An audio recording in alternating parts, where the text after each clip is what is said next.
Now, why wreaths are being placed at cemeteries across the country and how members of our community are joining in. And how Janesville kids are learning the importance of giving back this holiday season. Plus, here the stance one Republican senator is taking on the impeachment inquiry ahead of this week's historic vote.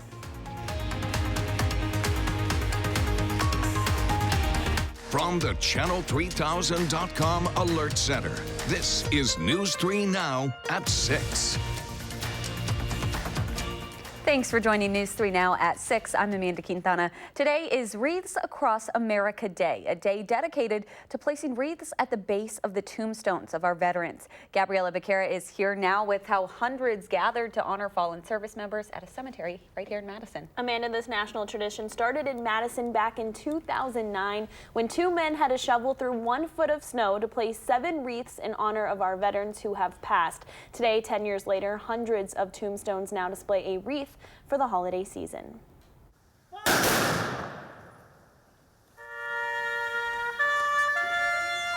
On a cold Saturday morning, such an honor to be a part of this. In Lot 35 of Forest Hills Cemetery, As a Gold Star mother, this one just brings me to tears. people are laying wreaths in place for those who fought for our freedom. William Wilson, Wisconsin, PFC, World War II. Born 1925, died 1965. Let us never forget. Few things are green except evergreens, and to do that at a cemetery kind of warms our hearts to think, you know, we haven't forgotten the people who sacrificed themselves. Over 500 wreaths were placed today, including service wreaths to honor each branch of the military. I'm here to honor them, quite frankly. I said, what's my excuse for not getting up on a cold day? And while the task seems so easy, the message behind the branches carries more weight. Our liberties and freedoms, we take them for granted. It's pretty easy, but you got to focus on the sacrifice to create them in the first place, in the Revolutionary War, how to preserve them during the Civil War. World War II was another change. Those are major wars. We could have lost our whole way of life. And not only us, the whole world. We're the beacon of freedom and liberty, and we can't let that fall away. And this tradition We would never forget. will carry on. Wonderful today to see a Girl Scout troop out here that are being taught that we have to remember our past and we have to remember our history. And it's important. It's an important day, no matter the weather, to remember all those who served. Wreaths are also being laid at Arlington National Cemetery as well as at 1,600 additional locations around the U.S. at sea and abroad. All right, thank you so much for that story, Gabby. Let's get a look at your first alert weather now. Still no signs of a white Christmas, Gary. I think our chances for a white Christmas are dropping almost minute by minute. I mean, that's kind of the weather pattern that we're in right now. Let's take a look at visible cloud track right now, and you can see there were clouds here. There are some breaks in the overcast west of La Crosse, but right now all the snow is east of us and moving away. Temperatures started out around 30 degrees early this morning here in Madison, but those temperatures have been falling ever since. Right now we're at 23 in town. Janesville still at 27, but to the north and west temperatures have already dropped into the teens, and wind chill factors are in the low teens here in Madison, but in the single digits to our north and west. By tomorrow morning, as skies clear out, temperatures will be down to around 10 degrees with wind chills from 5 above to 5 below zero. Tomorrow will be a sunny but cold day with a high of 23. Later on, I'll take a look at a forecast that includes a warm-up toward the end of next week, but unfortunately not much in the way of accumulating snow chances. All right, Gary, thank you so much. At the field house right now, Wisconsin's women's volleyball team is trying to advance to its first Final Four since 2013 and third in the program history. The fourth-ranked Badgers are currently up in the second set over number 5 Nebraska. We'll have more on their quest to their first national championships coming up in sports. More local news now. A man is in custody after a nearly 5-hour standoff on Madison's east side. Madison police say they got a call around 7:30 last night that someone was shooting a gun on the 6300 block of 7 Pines Avenue. They say once they arrived, the man went into a house on that block. Nearly 5 hours later, the MPD SWAT team got the man, identified as Frederick G. Jackson, to come out of the house, and he was arrested on several charges, including recklessly endangering safety and felon in possession of a firearm. Officers say they don't believe Jackson was initially firing his gun at a specific person or a house. Police say one person has life-threatening injuries after a shooting this afternoon in the 1000 block of Spruce Street on Madison's south side. Officials say the one victim was found and transported to the hospital for treatment. The shooter is still at large, but police say there is no immediate threat to the public. A Wisconsin judge won't lower the bond for a Kenosha man suspected of running an illegal vaping operation. Tyler Huffhines is still being held on $500,000 bond since his September 5th arrest on charges of maintaining a drug trafficking house. Authorities also arrested Huffhines' brother and their mother, Courtney. Courtney Huffhines reportedly posted $100,000 bail and is currently not in custody. The president is taking in today's Army-Navy football game in Philadelphia before likely facing impeachment this week. This morning, Republican Senator Lindsey Graham, the chairman of the Judiciary Committee and a close ally of President Trump, said he will do everything in his power to quickly end any impeachment trial in the Republican-led Senate. This thing will come to the Senate and it will die quickly, and I will do everything I can to make it die quickly. So I think impeachment is going to end quickly in the Senate. I would prefer it to end as quickly as possible. Yesterday, the House Judiciary Committee approved 2 articles of impeachment against the president, paving the way for a final vote on the House floor this week. In his opening remarks at the forum in Qatar, Graham predicted the impeachment process would be over around mid-January. A full House vote comes as a freshman Democrat is expected to switch to the Republican Party in the coming days. New Jersey Representative Jeff Van Drew was one of just 2 Democrats who voted against formalizing the impeachment inquiry in October. Earlier this month, Van Drew announced he would vote against all articles of impeachment on the House floor. Van Drew has struggled in his New Jersey district, losing major support from Democrats since being elected last year. A 13-year-old boy is in police custody, possibly facing murder charges. It's in connection with the fatal stabbing of a college student not much older than himself. Meredith Wood has details on the robbery that turned deadly. She had a lot to offer the world, and for it to be taken away so tragically, it's a loss to her family and to everybody. Tessa Majors, an 18-year-old freshman at Barnard College, was stabbed on Wednesday as she walked through a New York City park. Authorities say she was approached by a group of people attempting to rob her. During the struggle, one of these individuals pulled out a knife and stabbed our victim several times. She was able to stagger her way up to the surface side of Morningside Street, where she was observed by one of the school office security guards. The security guard called 911 and Majors was transported to a hospital where she died from her injuries. The idea that a college freshman at Barnard was murdered in cold blood is absolutely not only painful to me as a parent, it's terrifying to think that that could happen anywhere. A 13-year-old boy is now in custody. A source familiar with the investigation says he admitted to being involved in the attempted robbery and stabbing. In court on Friday, his attorney confirmed he was present when the incident took place and said, quote, "There's no allegation my client touched the complainant in this case." Police are recommending charges of second-degree murder, first-degree robbery, and criminal possession of a weapon. Prosecutors will make the final call. I'm Meredith Wood reporting. Majors, who grew up in Virginia, enjoyed playing music, playing bass guitar, and was considering a career in journalism. In Rock County, volunteers are hard at work today, bringing meals to hundreds of families who need them this holiday season. For the 11th consecutive year, students in the school district of Janesville packaged food and other items as a part of their Bags of Hope event. According to district leaders, this goes to feed the nearly 500 students in the district who are homeless, who they say can struggle during the winter break. I'm at Wilson Elementary School, which is over 90% poverty. And all of our students get free breakfast and free lunch. And for some of those students, that might be the only meal that they have that day. Last year's event raised more than $40,000 and brought food to 350 families. Tonight on News 3 Now at 10, you'll hear from students about why it's so important to give back to their peers. Madison's Pinni Library is set to open in mid-March. The city says it will close its interim location on Cottage Grove Road on February 16th before reopening at the new library on Cottage Grove Road on March 12th. The new Pinni Library will feature expanded seating and meeting spaces, updated technology, a studio for hands-on maker projects, and sustainable materials like locally harvested ash trees. Still ahead on News 3 Now at 6, your home may be costing you more than you think this winter. Consumer Reports has some tips on how to save on heating.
Welcome back. As much as half of the energy used in your home goes to heating and cooling it. This winter, Josh Sprider for Consumer Reports has some tips to keep the heat in your house and some money in your wallet.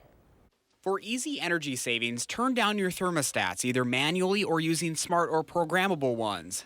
Dial the temperature back by 10 to 15 degrees whenever you're away from the house for a long period of time. Next, keep warm air inside with weather stripping and draft blockers around doors and windows. Use caulk or expandable foam sealant to fill bigger openings around windows. And insulated outlet covers keep drafts out for just pennies a piece. Don't waste money heating crawl spaces or other unused parts of your house. Uninsulated ductwork does just that. It's worth hiring a pro to wrap ducts with insulation. Dirty furnace filters reduce airflow and can lead to pricey repairs. During the cold season, check your furnace or heat pump filters monthly. An inefficient furnace or boiler uses more energy to work harder. It's worth hiring a pro to come once a year to tighten electrical connections, inspect valves, and lubricate moving parts, all of which will help the system work more smoothly. A wood-burning fireplace can keep you toasty when it's lit, but over 90% of the heat they generate can go out the chimney along with heated air from the room. Consider retrofitting it with a more efficient gas insert or with an EPA-certified wood fireplace insert. Sitting by a fire is sure comfy, and so is the good feeling that you've lowered your utility bills. For News 3 Now and this Consumer Reports, I'm Josh Sprider.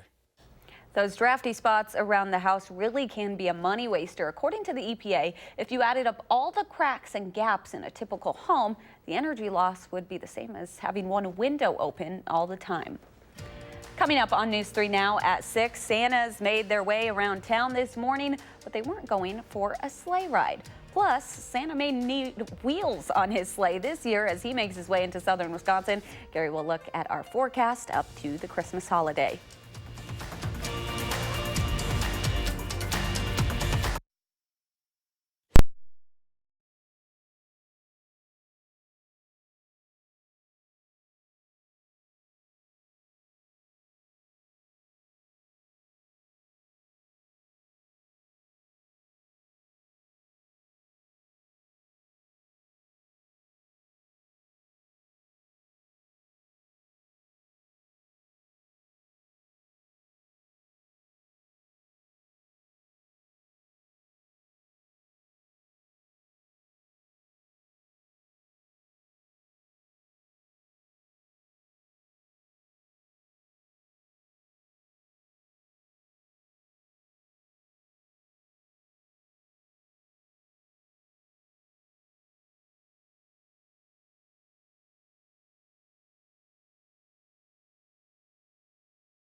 Welcome back. Santa's sleigh got the day off in favor of bikes today. Hundreds of Santas rode through Madison this morning as part of the 2019 Santa Rampage. Organizers say a similar ride had nearly 3,000 bikers in Milwaukee last weekend. The ride started at Library Mall and went through the Capitol Square before ending with a celebration at Lucille's. Just to see hundreds of Santas riding down the road is pretty amazing. The ride is sponsored by several local biking businesses. A biker entrance fee goes to support Bike Fed, which funds bike-friendly communities and creates equal bike access in cities like Madison. Well, Gary, it was a bit of a chilly day for a bike ride, but at least they had all their Santa costumes on. That keeps them warm. They did, and they were probably looking for snow, and they're not going to find much around here. They got to ride north in order to find it. As we take a look at Doppler track, you can see some light snow, especially downwind from Lake Superior and the northern end of Lake Michigan, but we've had clouds for much of the day, but very little in the way of snow, and certainly not enough to accumulate. Here's the snow depth, and you can see basically from south of La Crosse to around Green Bay. North of that line, not a problem. It's anywhere between 6 inches and over 2 feet of snow in the far northern parts of the state, but much of the southern third of the state snow-free, and that doesn't look like it's going to change. 3 things you need to know in the forecast. It'll be sunny and cold tomorrow with high temperatures in the lower 20s. Certainly cold enough for snow, but no precipitation expected. There'll be a chance for some flurries tomorrow night and Monday. Just flurries and just a slight chance. Certainly not enough to accumulate there. Dry weather with a warming trend later next week. Well, that'll take temperatures up perhaps into the 40s by the Monday just before Christmas. That doesn't bode well for a white Christmas around here as well. Temperatures will be cold enough for snow over the next few days, but it'll be relatively dry other than a few flurry chances. And then those temperatures get above normal and above freezing for the end of next week. Take a look at the 6 to 10 day temperature outlook from the Climate Prediction Center. Above normal temperatures for pretty much the entire country other than the Northeast, and below normal precipitation for our part of the country. That takes us up through Christmas Eve. That's not a good sign. 8 to 14 day temperature outlook through the Christmas holiday, above normal temperatures. Maybe an increased chance of above normal precipitation after Christmas, but some of that could be in the form of rain because temperatures will be above normal. Future track through Christmas Eve, it looks like a blank map, but you got to look hard. There's a couple of places where you see a little bit of light snow. This is over the next 10 days. That's the computer forecast for the amount of snow we're expecting. That doesn't bode well for Christmas Eve as well. Live view from the Edgewater Skycam in downtown Madison. 30 degrees the high temperature early today, the low temperature 23. That's also the current reading. Skies are mostly cloudy. There are a couple of flurries being reported at the airport. Winds out of the northwest at 10 drop the wind chill to 12 degrees. While we're at 23, temperatures are already in the teens below zero across western Minnesota and North Dakota. That's where the really cold air is over that dense snow cover. This next weather system will take a path to the south and could bring a white Christmas to Kansas City and central Illinois and central Indiana over toward Indianapolis, but will bypass us to the south. You can see the temperature is very cold to our north. To the south, seasonably cold, but again, the main storm track is either going to be to the south of us or to the north of us and not around here. Cloudy skies tonight will turn partly cloudy toward morning. Low temperature dropping to 10, wind chills 5 above to 5 below zero by morning. Tomorrow, look for partly or mostly sunny skies and a colder day, high at 23. As we look at future track, those skies starting to clear out late tonight. Low temperatures dropping to around 10 with single digits to the north and west. High temperatures tomorrow, lower 20s. Tomorrow night, it's that southern storm system passes by. Mostly cloudy skies, maybe a flurry or two, and a flurry or two chance on Monday. High temperatures in the upper 20s. 7 to 10 day forecast. Seasonably cold for Tuesday. Wednesday, the winds start to pick up out of the south and temperatures start to rise by the end of next week. High temperatures in the mid to upper 30s, low 40s by Monday. And yes, there's Santa on the end of that 10-day forecast because Tuesday is Christmas Eve on that day. A little colder for Christmas Eve. Christmas Day looks to be quiet too, partly sunny, maybe around 30 degrees. So, you know, for travelers, it's nice. Good, but yeah. if you're waiting for a white Christmas, doesn't look like it this year. All right, thank you so much, Gary. You're welcome. The UW Whitewater football team tries to punch a ticket to the national championship game. Highlights are coming up next. And a nationwide initiative is helping people with disabilities get jobs. We'll have a closer look in our Focus on Health first on Fox 47 News at 9.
If you still need that college football fix, you've come to the right place. UW-Whitewater playing in the Division III semifinals, looking for their first trip to the championship game since they won it all in 2014. The Warhawks hosting St. John's of Minnesota, winner to the Stag Bowl. Both defenses started strong, but Henry Trost does his best work in the red zone. Johnny's out to an early 7-0 lead. How about some special teams? Jalen Edmondson block punt. Give me 2 points out of the back of the end zone. More Warhawks defense. Jackson Erdman is going down, and he's going down hard, courtesy of Justin Hansen and company. Flash forward, second half. The offense turns on for Whitewater. Former Mount Horeb star Max Myler going to tuck it and run. He has room. He has a touchdown, 38-yard style. The Warhawks up 3 late. The Warhawks need some defense. They would get it. Jackson Erdman, last chance. Matt Anderson says, give me that football. Warhawks win 35-32. Whitewater will play North Central out of Illinois in next week's Stag Bowl. LSU's Leonard Fournette, Stanford's Christian McCaffrey. This year it's Florida State's Cam Akers. Running backs have decided not to play in their bowl games to avoid injury and get a head start on preparing for the NFL draft. Do not put Jonathan Taylor on that list. He didn't hesitate when he said he is playing in the Rose Bowl. The 2-time Doak Walker Award winner said he's accomplished his personal goals on the field this season and that his season isn't over yet. Really just because, everybody's situation is different, but, I worked so hard in the offseason with these guys. We earned the right to play in the Big Ten Championship, and by doing so, we also earned the right to play another game, so I just feel as though it'd only be right. Oh, they're doing it again. Wisconsin volleyball jumping out to a 2-0 lead over Nebraska in the regional finals. They have a chance to sweep again. Molly Haggerty has 11 kills for Wisconsin. The winner goes to the Final Four in Pittsburgh next week, where they will face #1 Baylor. Highlights and postgame from UW Fieldhouse at 10. Sunday marks the 200th meeting between the Packers and the Bears, and when they kick it off in Lambeau, Green Bay will be hosting a familiar face, safety HaHa Clinton Dix. Now, the Packers traded him to Washington in the middle of last year.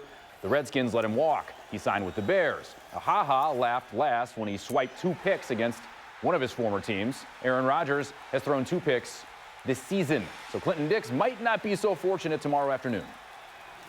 If A-Rod decides to bless me and throw me the ball twice, I'll be happy as hell. But unfortunately, A-Rod doesn't work that way. He's the best quarterback in the game, and we just have to go out there, man, and execute and eliminate the big plays. It's going to be nice and cold for us this weekend, and it's nice to have him at home. We had 3 games against divisional opponents, 2 on the road and 1 at home back in 16 as well, and we're looking for the same type of success in 19. Army and Navy, great specialty uniforms. Army's won 3 straight years. President Trump in the red hat tosses the coin. The WWE Hall of Famer tossed tails. And I just put the Apache flyover because why not put an Apache flyover? It looks really cool. For the Army-Navy game, they go all out, folks. It's like a bowl game, but not. How about a trick play from Navy? They don't throw much, but when they do, it's cool. Chance Warren, Jamal Carruthers. Navy wins 31-7, the final score, and then everyone shakes hands, and it's a cool event in Philadelphia. And every year they play, it's good to see that. Yeah, that's a cool event. One of the best games of the year. Yeah, thank you so much. Let's take one final look at weather. Well, pretty quiet around here. Skies are still cloudy, but other than maybe a flurry or 2 in a couple of spots, it's pretty much over with. Not seeing any really big reductions in visibility, so snow not reaching the ground. Temperatures right now lower 20s here, teens to our north and west. By tomorrow morning, they'll be around 10. Temperatures lower 20s tomorrow, but a warm up at the end of next week. All right, we'll see you tonight.